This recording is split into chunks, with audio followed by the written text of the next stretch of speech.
Aloha and welcome to Connection to the Cosmos with your host, me, Dr. Lisa Thompson, where I have out of this world conversations with extraordinary people. Today, I am so excited to have my friend and mentor, Sunny Dawn Johnston, on, and we'll bring her on in just a moment. First, just a couple of announcements. If you have not claimed my free 20-minute meditative journey to meet your galactic family and guides, make sure you go to mysticmanta.com and grab that meditation. And I would love to hear your feedback on who you meet during the meditation. Also, my Galactic Retreat experience is coming up September 14th to the 17th here on the Big Island. I have different options, so come and check that out. And then if you are visiting the Big Island any other time, come on one of my Big Island UFO tours and see the night sky in a whole new way. There's so much activity out there. So without further ado, I'm going to bring on Sunny. Hello, Sunny. Hello.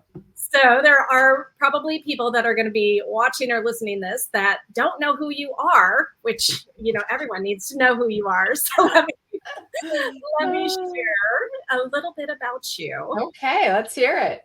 Okay, so Sunny Dawn Johnston is an acclaimed psychic medium, transformational thought leader, and spiritual biz mentor.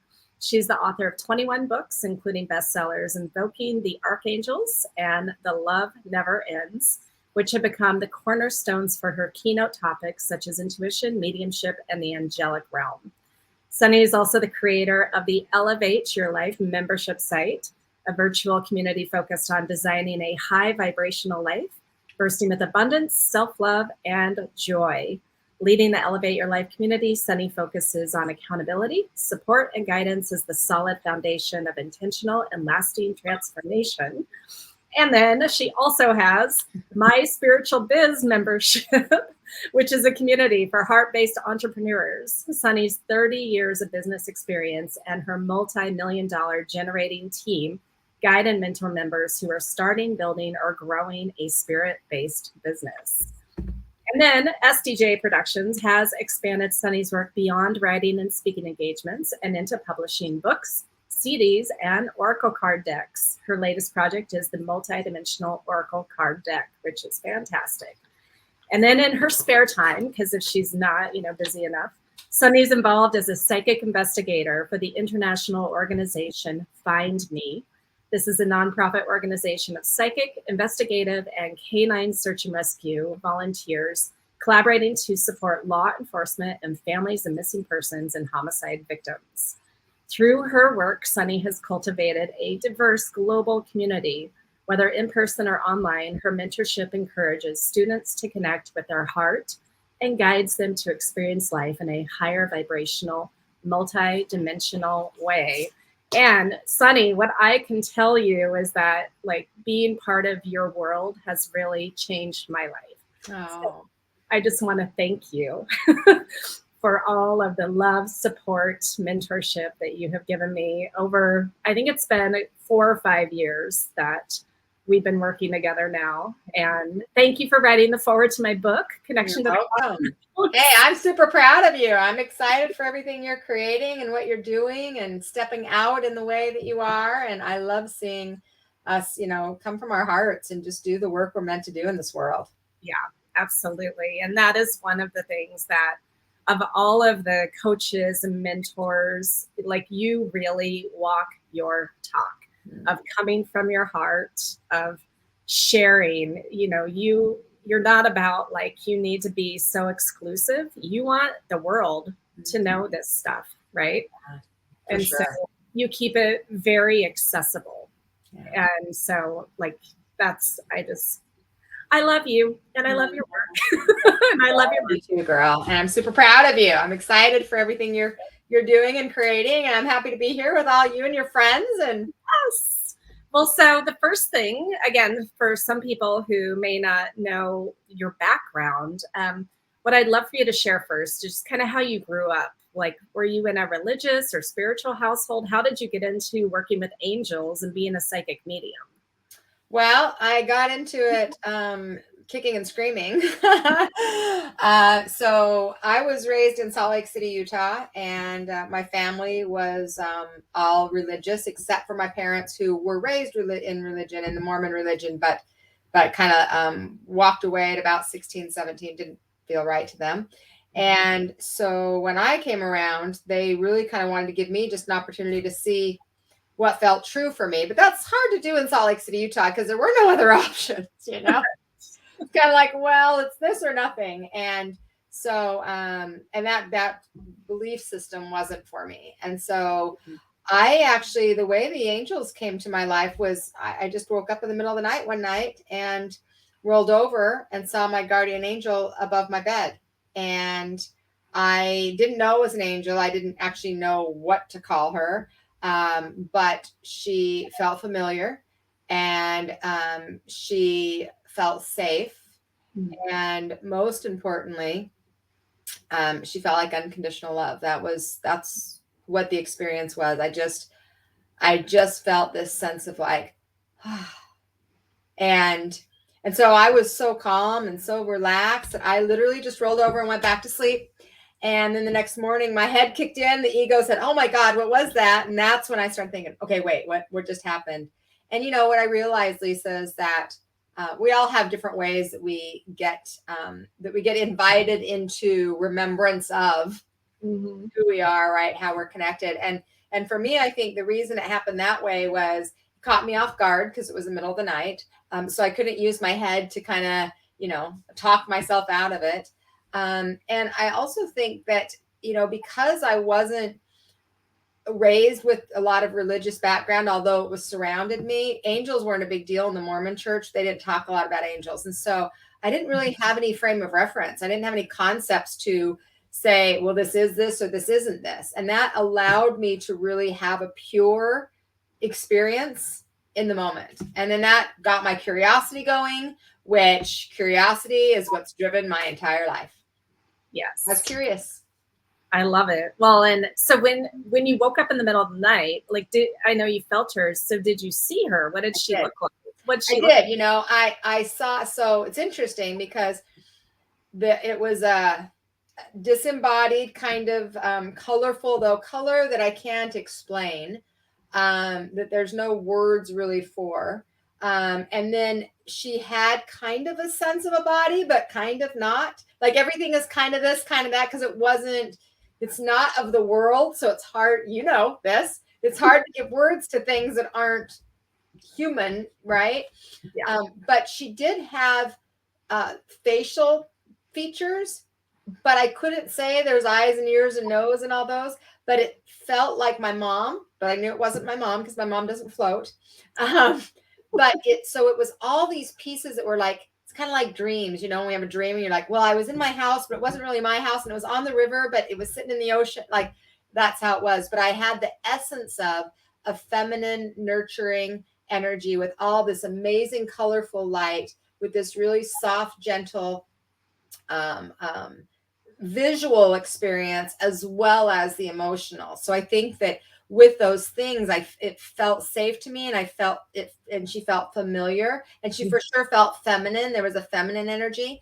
But as far as if I could describe like colors of eyes, I can't even tell you that there were eyes. Okay. I know it's complicated. That's confusing, but that was how it was. Well, okay. And then, so from that point, then were you always then connected with the angels? Because I know you do a lot of work with the archangels. And so how did that come about? Well, it's interesting because so what I learned as I got curious was this was my guardian angel who came to visit me that day. And I was in denial that I even had angels, because I thought if you had angels or guardian angels, then that would mean that nothing bad would happen in your life. Because, I'm 13. So I'm thinking, well, aren't angels supposed to save you from everything? And apparently that was not the truth. That's not the case. And I think that then what happened is I started asking, because I didn't know what caused that. It's like, okay, I've been here and I've been alive in this body for 13 years. And why did I have this today at this time in this way? And so I just started asking, hey, if you're there, could you come back? And I would experience her presence. And then I would experience different beings' presence. I would experience, like, Michael was the first one that I experienced, Archangel Michael. And I didn't know who he was. I didn't know that he was even like a thing. I had no idea. And then and then Gabriel came to me, and then Raphael came to me, and then I started seeing deceased energies around people. And so it's almost like it just started to unwind at that point. And the way that I discovered that it was archangels is that they came to me and they told me their names. Okay. And I didn't even know that like I said, like we had Angel Moroni in the Mormon church, like that was the angel that you knew of. So I'm like, well, this isn't an angel name. Well, it actually is. So I really kind of just learned from what they shared or showed or what I experienced, the way I interpreted it, even because it was my own interpretation, of course. Right. And then that expanded into more curiosity when the deceased energy started coming around. Then I got more curious. And then here was the interesting piece. Then I got, I wouldn't say afraid, not of them, but I got afraid in the sense of, oh, wait, Sunny, you just want to be normal. Remember, you want to be a normal person. And so if you're going to be a normal person, you don't want to do this. And so then I got into this push and pull kind of experience, like, okay, it's really cool. Yeah, I don't want to do this at all now. And I did that for actually a lot longer than I would like to admit. Okay. Well, and I resonate with that for sure. Because that push and pull, yes. Yes. Because you know, okay. Especially for you. You are more of a reason to have that than I was, because I was just a kid trying to figure things out. You had all of your background and all your scientific background, and then all of a sudden, okay, well, let's just go off the rails is the way you think people are going to see it, right? Yeah. Mm-hmm. Yeah, for sure. Well, so then when did you acknowledge and embrace being a psychic medium? Well, acknowledge 28.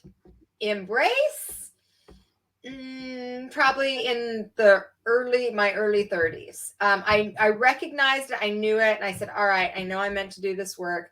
All right, I can try to get to that place. But acknowledging it and embracing completely different things for me, because I could recognize it and I could know that there was purpose in it, there would be value in it, and and I kept being guided, like it was not going away, right? I kept being guided to it.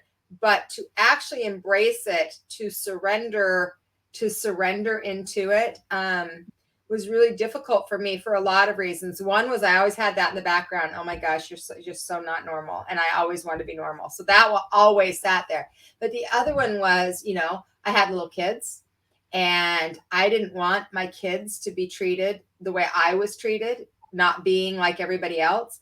And so I was uber protective of them. And so I didn't want anybody ever to know that their mom was like this weirdo. I didn't want them to have to pay for what I experienced when I was young. And that was for sure a projection. Yeah. But it was my own wound, right? Yeah. And so it took me a few years to wrap my head around how to walk through that in a graceful way. And it wasn't so graceful. I'm not very graceful though. Well, so that's true too. Your kids, though, what did they think when you started doing the work that you do? Like, did they care? Did they want to be normal? Were they embarrassed? Or they were boys and weren't even paying attention. They didn't even notice at all. Now, they had some experiences in their own experiences of seeing the spirits and things, because when you have activity, you have activity. But so they had some experiences, but it really never affected them. And I think that part of that was because, number one, I didn't project the way I believed onto them. I just said, this is my experience. This is what I'm doing. I never tried to get them to be the way I am. And still to this day, I don't. Yeah. But I think the other thing, I had a real great awakening that really kind of opened my eyes. And it was a couple of years after I'd started this. My youngest son was in Montessori school. And so I would save all the papers, because they want to make crafts and all kinds of things. So I'd save all kinds of papers and scrap paper and whatever. And then I'd take it every 3 or 4 months. And I had a pile of like my flyers that had all of my information about everything that I was doing, and the backs were blank. And the classes had expired. And so I had a pile. I wasn't taking them to the school. That was just a pile that I needed to recycle before we had recycle. Well, my husband, the one time he decides to help me out. He decides to help me out, and he sees the pile of papers. And so he takes all of the papers and he takes them to school. and I lost my mind. The school's right around the corner. I ran over to the school and I'm like, oh my gosh, my husband brought some papers and they're not papers for you guys to have. Like, I need to get those papers back. And this was the day before that he'd done it. And when I got there, one of the kids had was drawing on one of the papers right in front of me. And I was like, ugh. And my heart, like, I thought it never occurred to me that people might have interest. It only occurred to me that this was going to be bad. People were going to judge my son. He wasn't going to fit in, all the things. And so I gathered as many of the papers as I had, but realized some of them were already gone. And maybe 3 days later, one of the women called me, and one of the moms called and said, my son brought home one of your papers and he had a drawing of a sunflower or whatever on the one side. But I saw that you teach these classes. I'd really like to learn about intuition because my mother passed away 2 years ago and I've been waiting to find something. I'm like, oh my God. And I really, it was an aha, like it never even crossed my mind that somebody might be accepting of it. That tells you how wounded it was, right? Yeah, wow. Well, and now look at you. I mean, now you can't shut me up and I'm everywhere. But I wanted to share that, Lisa, because I think that when you are on kind of the fringe of things, it feels scary. And for people to look at where I am today and have done all the things that I've done, and I'm, out there and I'm pretty vocal and all those things, it seems like that could never have possibly been my life. But the reality of it was that was deep wound that was so afraid for my kids. And then after that experience, I realized, Sunny, you're looking from the wrong direction, right? You need to look at the possibilities, and maybe Spirit's putting people in putting you in their path to help support them, and vice versa, right? Yeah. And so from there, I grew up a little bit, and I embraced a little more after that. Yeah. Well, what would be your advice to people who are having their own kind of awakening, or they've been hiding themselves from the world? Yeah. Like, what would your advice to them be? Don't do that.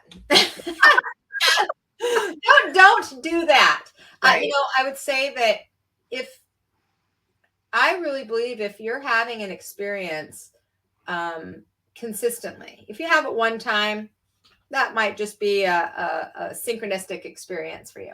But if you're having it over and over again, and it's creating a lot of value for you, and it's helping you to grow and expand and to heal, then it's going to be of benefit to others too. And to keep it a secret puts it in the frequency of shame, right? Yeah. Of hiding it. And then it can't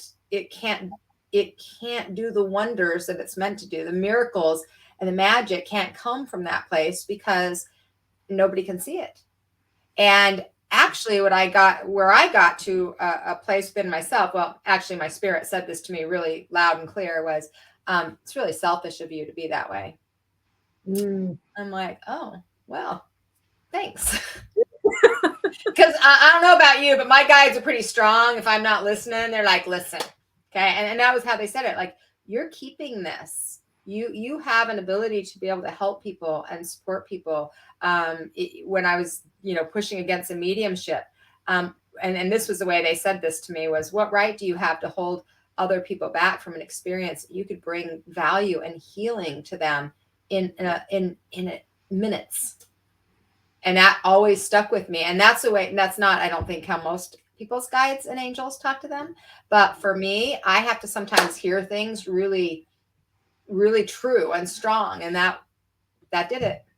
Yeah, I love it. Well, and I mean, for me, it wasn't until a couple of years ago, I didn't think anyone would care or want to know about my ET experiences and any of that. Well, and I was trying to be normal, right? Or normal enough. Right. Fit into the edge of, yes. Yes. But then when I was writing about it and sharing, people felt validated in their own experiences. And so then it was confirmation, like you're saying. It was just like, okay, I guess I can be brave. And right. Well, and it does take, it takes a lot of courage. It's not that when we do these things, when you stepped into this, and I remember when you were going through this, and we put a little toe in and we're like, okay, no, that's too much, right? And I remember when I was going through it, it takes a lot of courage. And I think that a lot of people think that courage is just, kind of, getting the strength and just pushing through. It doesn't mean you're not afraid. Yeah. It means you do it and you're afraid.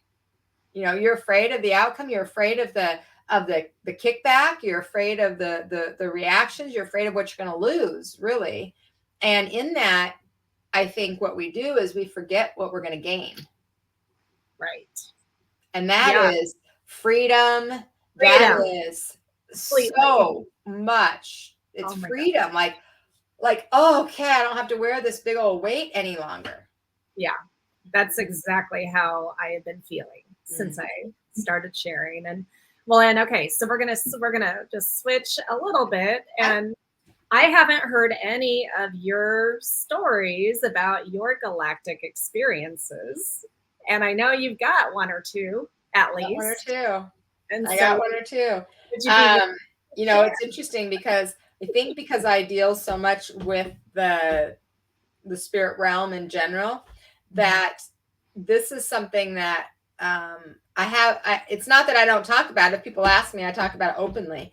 But I think I've got my hands so full with the things I'm doing. I'm like, okay, Sunny, we cannot add another thing. So it's not something I really have ever put a lot of attention on.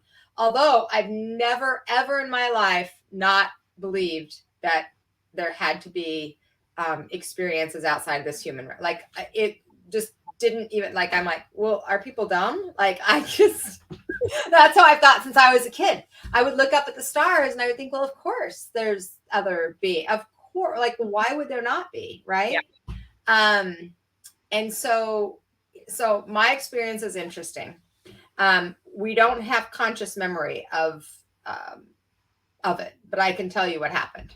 Okay. So my team and I were driving to Laughlin, Nevada from Phoenix. We were heading there to do some events. And I was actually speaking at, I was on a television show in Las Vegas. Then I was going to Laughlin and I was a keynote at that event. And then we had a booth. And so we had a lot of things going on. So we left on a Thursday. And so we're heading there. And for those of you that don't live in Phoenix, Phoenix is about 5 hours from Las Vegas, which where we were going first. And in order to get to Las Vegas, there's one way to go straight to Vegas. And that was through the Hoover Dam. So you go literally the dam. This wasn't now where the bridge was all there. It was the bridge had just been built. And so you had to go winding through the Hoover Dam. That's the only way to get to Vegas unless you go the long way around and go through Laughlin. So we're driving and one of my team members is very scared of heights. And this new bridge, it was a huge bridge and it was brand new. Like it literally, they had opened it maybe 2 months earlier. And so she was anxious. She was like, oh my God, that bridge is coming up and I hate bridges. And I don't know, are we gonna be able to see it? Is it gonna be whatever? And so we were talking. I said, listen, it's not a big deal. It's just part of the road. And we're just gonna be on the road. You're not even gonna know what happens because it was dark. And so the 5-hour trip to Vegas, we actually got there in 3 hours and 50 minutes. And we never crossed the bridge. We never went over the Hoover Dam. And we didn't drive any of that piece of it, which is about 45 minutes of it. We left and I saw a sign all of a sudden that said, I can't think of the name of the town, but it's right outside of Vegas because we saw the Vegas lights. I'm like, well, wait a minute. We didn't go to the Hoover Dam. We didn't go by the bridge. And all of a sudden, all of us came to, and we're all together. So I don't know. You tell me, girl, because I'm not an expert in this field. I don't know. Yeah. Took us for an hour and 15 minutes and then dropped us back off all in the same position. Is that what happened? It can. Absolutely. Okay. So, it gets better. This is the whole weekend long. Okay. This was our galactic weekend. So we're all like, 2 of my teammates are absolutely certain that I just took a wrong turn. And I said, it's not possible. There is no road. Like I've driven this road a million times because I'm from Utah. This is the only road to get there. I promise there's no other way. So they're in the back on the computer trying to figure out what road I went on. Okay. So we get to Vegas in 3 hours and 50 minutes. That's not possible. So then we pull into the place, and the television station had put me up at the Stratosphere. And so we pulled into the Stratosphere and we get our bellman. And so we go up to our room, and the bellman comes up in our room, and he sits down on my bed. Now, do you ever see a bellman sit down on the bed? No. It never happens. Okay. No. So he sits down on the bed and starts telling me about his ET experiences for an hour. Wow. And the rest of my team is in the adjacent room, still looking at the map, trying to figure out how we got there. Yeah. Okay? So he's telling us about he was from, I think he was from Thailand. So he was talking about Thailand and all the experiences that he had there. And I'm it doesn't take much for me to, I'm a talker. I had nothing to say because I was like, okay, we just lost an hour and 10 minutes. Now he's talking to me about this. What the hell? Okay. Yeah. So he sits for the whole hour, talks to us. And I'm like, okay, well, that was interesting. And then he just gets up and walks out like he was not even a person. Pretty sure he wasn't. But he did bring our bags. So that was great. So then we go, because one of my teammates is scared of heights because of the bridge. Well, we never wanted to cross the bridge. So I'm like, well, let's go up to the top of the Stratosphere because that would be a good experience for you, right? So we go up there. She crawls around on the floor because she's that scared of heights. And we get done and we're going to go down the elevator. So we push the button to go down the elevator. Okay, you guys need to be with me on this because this is still wild. Okay, elevators, they go up or they go down. Okay. Mm-hmm. We're at the very top, like, I don't know, it's 120 stories or whatever it is. So we go in line, and it's just the 5 of us. We go in line and the elevator door opens. And so we look at the guy, and it's a black man in a tall black man in a suit, like a black and white, like a tuxedo kind of a suit. Okay. So the doors open, we see the guy, we take a step like we're going to go to get in. And the doors close. And then immediately, like as soon as they closed, they opened again. And it was a Hawaiian man in a Hawaiian shirt, a big round Hawaiian man in a Hawaiian shirt. And we all looked at each other and we looked at him, and none of us could talk because we're like, okay, what the hell? We get on the elevator and we can't talk. None of us can talk. We're like, okay, well, it was a black man. Now it's a Hawaiian man. And there was no time for there to be any. Right. It's one elevator. Okay? Right. So we said to the man, we're actually, one of the teammates, the one that never talks, said, were you just a black man? And he looks at her like, what are you talking about? And he just points up. He just points up. He doesn't use any words. He doesn't speak to us. So we get off. We decided we better go to bed. So we go to bed. We go to bed. None of us say a word the whole night. We can't figure out we're just whatever. Yeah. So the morning I had to get up at like 4 a.m. to go be on this news station. And I actually predicted the World Series, the winner of the World Series, which was the Cardinals that year. On the thing. And the people, I said, but it's kind of a crazy weekend. I don't know what the hell's going to happen this weekend, but I know the Cardinals are going to win. That was my statement in the thing. So then we leave and we're going to go to Laughlin to do this event and speak at this event. You guys, seriously. We go to Laughlin and I get in line we had a booth. And so people wanted to come and have readings with me. And there's a line of like 50, 75 people. The people in the front start fighting in front of me, like fighting over who's going to be number one. Okay. Oh. So the person who ended up winning, some guy, sits down and he starts talking to me about how the galactic world and the Galactic Federation is taking over Kingman, Arizona, and that there are no actual human beings in the entire city. They're all aliens and the Antichrist. Oh. So I'm like, I've never had somebody have a conversation with me, and he wanted a reading from me, but he just talked for 20 minutes straight about all of that. Okay. So I didn't say a word the whole time. I just listened. Right. With my mouth open, I think, some of the time. And then at the very end, I said, okay, well, I need to go to the woman that you actually pushed down to get here now. And I didn't even have any, I couldn't say a word to him. I just was like, honey, I'm going to pray for you. That's what I said. Because he was in, like, his was really dark. It was really dark stuff. So anyway, he leaves. The whole weekend was like that. It was just one thing after another. Then we're heading home on early the next morning. And I saw three crafts as we were leaving. And they formed a triangle. One was smaller, one was bigger, the third one. And two of the people in the vehicle with me saw them, and we watched them just sit and hover and then zoom and disappear.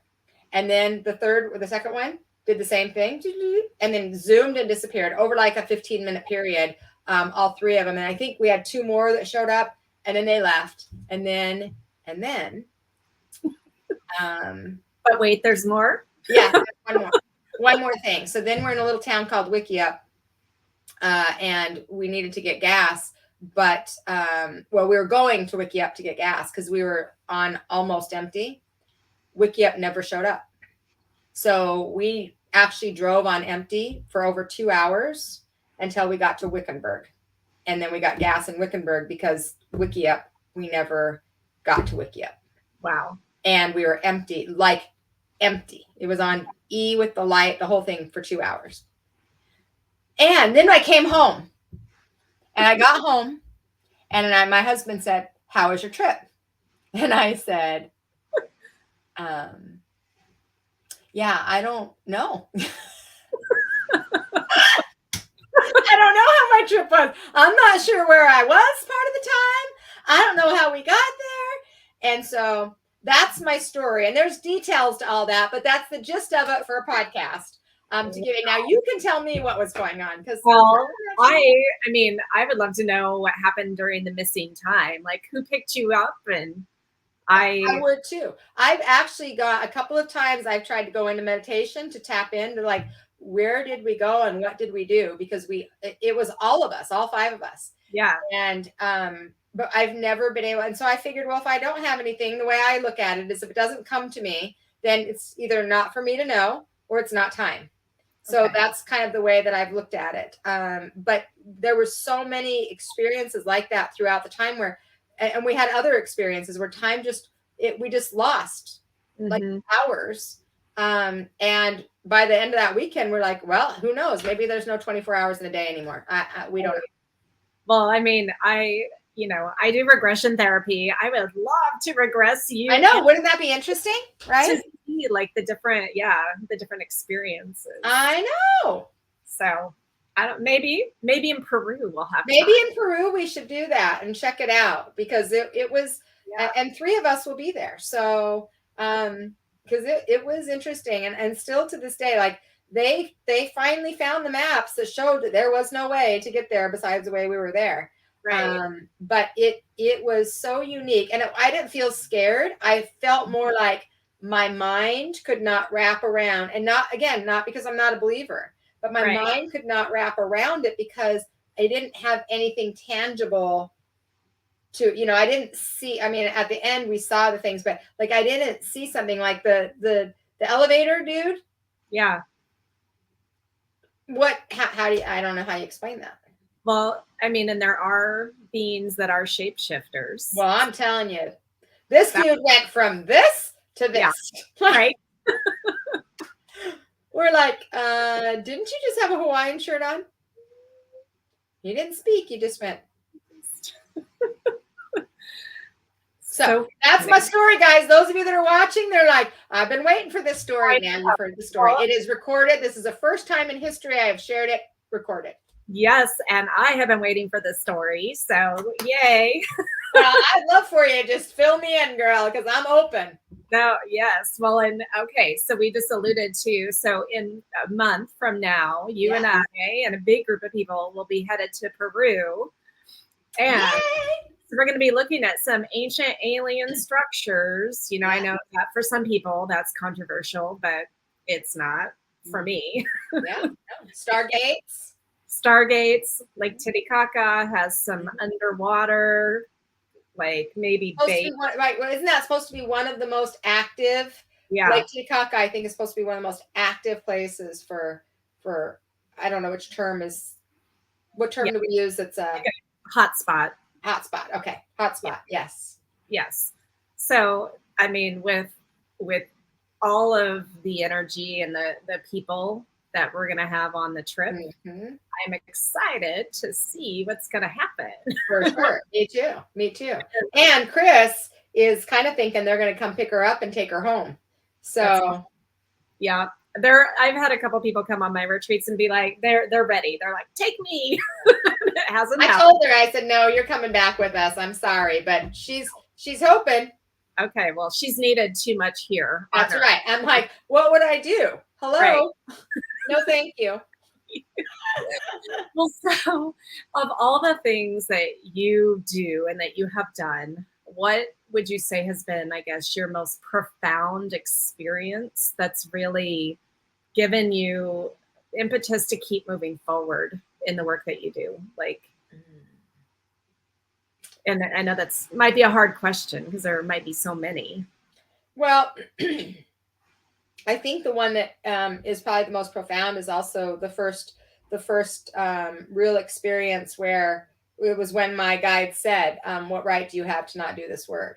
And the situation was in a real general compact sense was I was doing readings. This was the very first time I ever did readings out in public. And I was doing it at the state fair, in the Arizona State Fair. And I had some wild, crazy idea to do readings at the state fair for 21 days straight for 12 hours a day. Wow. Yeah. Never done that again. So learn from me. Don't do that. Yeah. But I had a man that came up, and he was a rough looking guy. You could tell he'd had a hard road, hard life. And he sat down, and when I saw him, I hurried and put my book up. I mean, I'm totally telling you guys how it really was. So I was totally in my ego. I was totally judging, but I was like, I do not want to do his reading. And so I put my book up, and I was hoping he didn't see me. And of course he did see me, because that was the whole point. Right. And he sat down, and he says, all right, well, what do you do? And I said, well, I do readings. And he goes, okay, well, read me then. And I'm like, oh, I don't want to read him. And so I started the reading. I asked my angels to come in and take my ego out of it. Right. And I started the reading, and so we were just doing, I didn't do mediumship at that point. I didn't want to. And the reason I didn't want to is because it was always emotional. And, anytime you're doing mediumship, it's because somebody died. And if somebody died, there's probably sadness around it. And I didn't want to experience, I didn't want to feel that all the time. And so we started the reading, and in the meantime, there's a little boy, 4 years old, bouncing up and down next to him. And I'm like, okay, honey, I'm not talking to you. Like, this is what I'm saying. I'm doing the reading for him, but I'm also at the same time in my mind telepathically talking to this little boy, saying, honey, I don't do this. Like, I'm sorry, but especially a little boy, like, I'm not, I don't know what your connection is yet. I don't want to, I'm trying to just focus over here. And the little boy just kept going and going and going, trying to get my attention, like, hello, that kind of thing. And then finally he just blurted out, just tell my dad it's not his fault. And I'm like, oh. So I'm like, all right, well, so I said, I have a little boy, and he's telling me to tell you that it's not your fault. And the guy's face completely changed, and he started just bawling, and then I started bawling. And then I saw what had happened to this little boy. And his mother, this is a case that was very well known in Arizona. His mother had decided that he reminded her too much of his father, and told him he was going to go and see Santa Claus, took him out in the desert, and had him murdered. And the dad, who I was reading, had been in and out of jail, and had really been struggling, was in jail when his son died, and felt like it was his fault, that if he would have been there. And the son came through to say to him, it wasn't your fault, and there's nothing that you could have done. And here I am, and I'm okay, and all the good stuff as well. Yeah. But that was such a, because I saw and felt all of the experiences that he experienced when it was happening. It was such a traumatic experience for me. I was sick for 2 weeks, like throwing up for 2 weeks. I couldn't digest the experience, the emotion, the information. But afterwards, after I'd done this reading, the dad, when he got up, looked like a different person. He like 100 pounds off of him, his face, like all of a sudden, all those lines felt filled. He looked completely different. He had this light in him. And I'm not saying that his life was completely changed, but there was a healing that couldn't have occurred any other way. And that's when I was leaving, because I just actually left. I was so sick afterwards. And that's when my spirit said to me, what right do you have to not, you say you're not going to do this. What right do you have not to do this when you can see a change? And that has impacted my entire life's work and my my service to humanity. Is, you know, just because I am uncomfortable for a little bit because of the sadness, I had to learn tools to manage that better. That was my job. If this is a gift that others can benefit from, how could you hold back? And I remember that in moments when, you know, things are hard. And I think for me, that little boy, his name was Christopher, although it felt at that time like, dude, get away. I think he was one of my guides at that, not for a long period of time, but just for long enough to help me to get on the right page and show up in the person that I really am. Yeah. Right? And to get over my fears of, oh, this is always going to be sad and hard. And it is sad and hard, and it's great and beautiful. Beautiful. Well, and actually there's a question coming in about, when you're doing a reading, do you hear voices or just see pictures and have a knowing, or how are your clairs working when you're doing mediumship and psychic work? They all happen differently based on the person I'm working with. Like for him, I could see him, I could hear him, I could feel all of the emotion. I could smell the scent of the desert, like all of it. But at different times it shows up differently. So once in a while, I mean, I'm a feeler by nature. That's my natural gift, is feeling. But there are times when the auditory comes in. There's times when just the knowing comes in. There's times when all of them are active at the same time. So it's never the same ever for me. And it doesn't mean that's how most people are, but that's how it works for me. Well, so in all the different, I guess, clients and experiences you've had with mediumship, I know there's probably a common thread of what the people on the other side are sharing. So we just have a couple minutes left. I would love for you to share what that greater message and understanding is. You know, I think it's really simple, Lisa. The greater question, the greater message from them is, number one, I'm okay. Because that's always what people want to know. Are they okay? They're okay. They're actually better than okay, but I'm okay. And the other thing is to live like you live. Like they want us, that, you know, so many people start to die when somebody else dies. You know, they give up their life, they give up their joys, they give up their happiness because of their loss and because of their sadness, their regret, their shame, their guilt, their grief. But they don't want us to grieve the way we've been trained to grieve. Like a lot of, you know, I mean, I think there's lots of cultures where, you know, you have to grieve for a certain amount of time, and there isn't a right amount of time, right? They don't want us to just pass over our lives in grief. What they want us to do is they want us to live. So they always say, don't focus on the one day that I died. Focus on the thousands of days that I lived, and live. If you need to live for something, live for me. Don't die for me. Beautiful. Well, and over the last month, I've been dealing with my mother potentially transitioning and helping to energetically release her. Yeah. And, you know, I know some people hold on so tightly to their loved ones and don't want them to pass. But if they're in a really painful situation, You know, sometimes it's easier to let go. But well, I mean, here's the thing. We have the ability to do that for our animals. And I know that's a very controversial subject, but we have the ability to help our animals release themselves from very serious situations and pain. And we don't do the same thing for our humans in a respectful and loving and graceful way. And I think there are ways that we could do that as a society. We could get better at that, because there are people that just literally don't have the ability to make those choices for themselves and have to suffer for far longer than what we would ever let one of our pets suffer for. Yeah. And that's a statement that I know a lot of people don't like, but it absolutely is true for me. Yeah. And I completely agree with you on that. But also coming from the understanding that we are energy and we just simply change form. This is just one of many costumes. Right. We're just going into the other room and changing our outfit. Yep. Which we like to do. We do. Well, so Sunny, I want to thank you so much for being on and for sharing your story, especially like some people are like, they've been waiting for your story. I know. I'm going to have to share this with everybody and let them know, if you've been wanting to hear the story, here you go.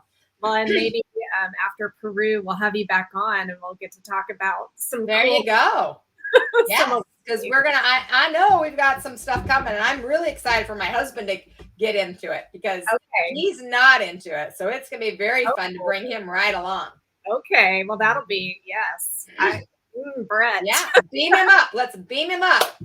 Okay.